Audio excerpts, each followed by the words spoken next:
ஆஸ்ட்ரோகிளிட்ஸ் நேயர்களுக்கு வணக்கம். நான் டாக்டர் தீபா லலன். இன்னைக்கு நம்ம என்ன டாபிக் பத்தி டிஸ்கஸ் பண்ண போறோம் அப்படின்னா செவ்வாய் பயிற்சி பலன்கள் தாங்க பார்க்க போறோம். செவ்வாய் பகவான் செப்டம்பர் மாதம் 13ஆம் தேதி 2025 சனிக்கிழமை பாத்தீங்கன்னா கன்னியில இருந்து துலாமுக்கு அமர்றாரு.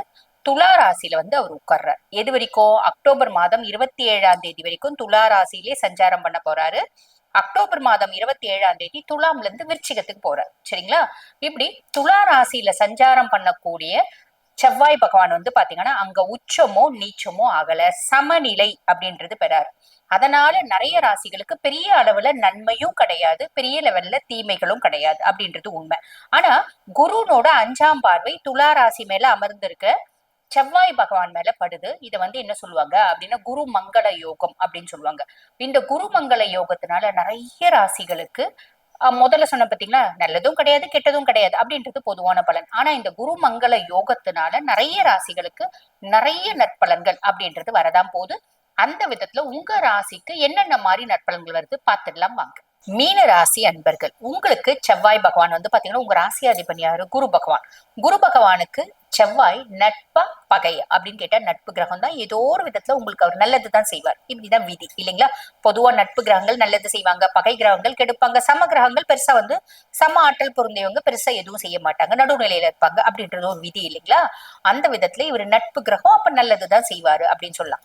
அப்படிப்பட்ட நட்பு கிரகம் இப்ப துலாம். துலாம் உங்களுக்கு என்ன பாவம்? 8ஆம் பாவம். அஷ்டமஸ்தானத்துல உட்கார்ந்துட்டு இருக்காரு. அஷ்டமஸ்தானத்துல உட்கார்ந்துடும் போது ஏதோ ஒரு விதத்துல கெடுத்துருவாரு.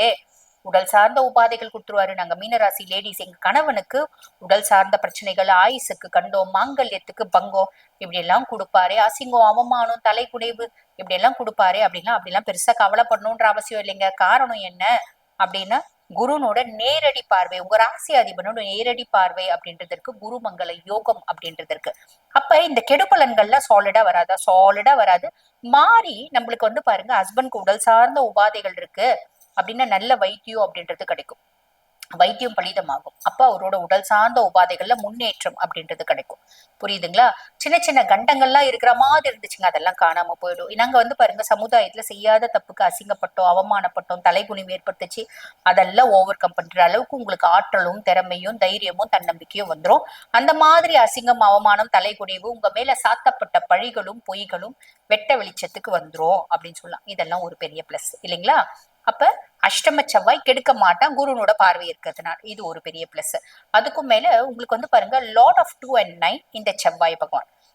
தன குடும்ப வாக்குஸ்தானத்துக்கும் அவன் தான் அதிபன், அதிர்ஷ்டஸ்தானத்துக்கும் அவன் தான் அதிபன். அவன் இப்ப பாத்தீங்கன்னா குருனோட பார்வை இருக்கிறதுனால, குருமங்கள யோகம் இருக்கிறதுனால குடும்பத்துல நிம்மதி, சந்தோஷம், மகிழ்ச்சி, குதூகலம், ஏதோ ஒரு விதத்துல காசு நடமாட்டோம் அப்படின்றது இருக்குங்க.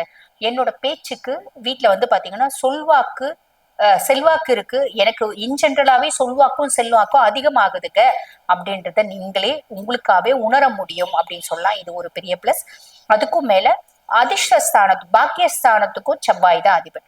அப்ப ஏதோ ஒரு விதத்துல எனக்கு குட் லக், ஃபார்ச்சூன், அதிர்ஷ்டம், எனக்குலாம் கூட அதிர்ஷ்டம் வேலை செய்யுதா அப்படின்றத என்னால பார்க்க முடியுதுங்க. இந்த வேலைக்குங்க நான் எவ்வளவு நாள் கஷ்டப்பட்டேன் தெரியுங்களா? எத்தனை வருஷம் நான் ஓடியாடினேன் தெரியுங்களா? இந்த வேலை நடக்குமா நடக்குமா? ரொம்ப சாதாரணமா நடந்துருச்சுங்க. நான் எத்தனை பேரை போய் பார்த்திருப்பேன். இப்ப என் ஃப்ரெண்டு சொன்னான், இந்த பர்சனை போய் பாரு, அந்த வேலையை முடிச்சு கொடுப்பாரு. போய் பார்த்தேன், அவன் ரொம்ப சட்டுன்னு ரொம்ப ஈஸியா முடிச்சுட்டாங்க. இந்த விஷயம் எனக்கு முன்னமே தெரியாம போச்சுங்க அப்படின்ற மாதிரி. நம்ம ரொம்ப நாளா பாத்தீங்கன்னா இந்த வேலை முடிஞ்சா நல்லா இருக்கும் அப்படின்னு நினைச்ச வேலை ரொம்ப சாதாரணமா நடக்கும். ஏதோ ஒரு விதத்துல நம்மளுக்கு அதிர்ஷ்டம் அப்படின்றது வேலை செய்யும். அதுக்கு மேல ஜென்ம சனி வக்ரகதி அடைஞ்சிருக்காரு. நவம்பர் 27 தான் வக்ர நிவர்த்தி அடை போறார். அதுவே ஒரு மைண்ட் அளவுல மென்டல் ஸ்ட்ரெஸ் ஃப்ரீயா இருக்கிறது, மைண்ட் ரொம்ப ஃப்ரீயா இருக்கிறது, மென்டலி நான் ரொம்ப ஸ்ட்ரெஸ் ஃப்ரீயா இருக்கேன் அப்படின்றத நீங்க ஃபீல் பண்ணுவீங்க அப்படின்னு சொல்லலாம். ஆக அஷ்டமத்து செவ்வாய் கெடுக்க போறாரா? இல்ல, குரு மங்கள யோகத்தினால கெடுபலன்கள் அப்படின்றது சாலிடா நடக்க போறது இல்ல, மாறி நற்பலன்கள் தான் நடக்க போகுது. ப்ராப்பரா யூட்டிலைஸ் பண்ணிக்கோங்க. நல்லது நடக்கும், நல்லது மட்டுமே நடக்கும். வாழ்த்துக்கள். இப்ப நான் சொன்னது பாத்தீங்கன்னா உங்க ராசிக்கான ஒரு பொதுவான பலன்.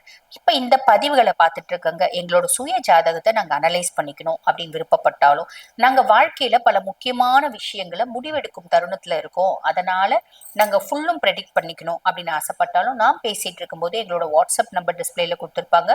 அந்த வாட்ஸ்அப் நம்பருக்கு கால் பண்ணி அப்பாயின்மெண்ட் ஃபிக்ஸ் பண்ணி என்கிட்ட பேசிக்கலாம். தேங்க்யூ.